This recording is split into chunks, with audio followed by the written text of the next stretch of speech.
translate for beauty? Welcome back to M-Stream. Ating balikan ang isa na namang pelikula na puno ng iba't ibang detalye, Easter eggs at references na maaaring nalagpasan mo. Ito ang pelikulang Cars.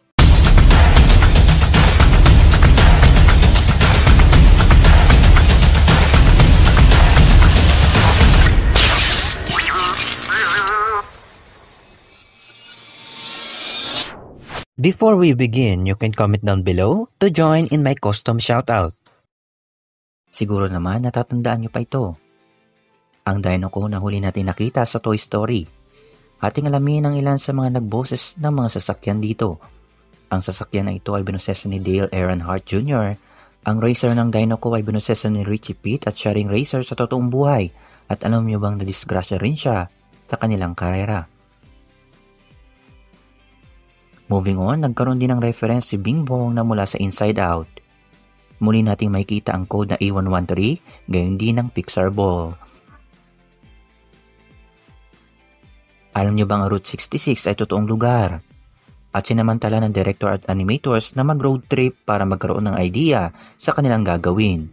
At alam nyo rin bang binase si Mater sa totoong tao na ang pangalan din ay Mater. To a miner without the toe. I said, Mater. Yeah, like tomato, but without the toe. Samantala sa truck stop, makikita natin ang Easter eggs na katugma sa ilan nilang pelikula gaya na lang ng TS para sa Toy Story, I Inc.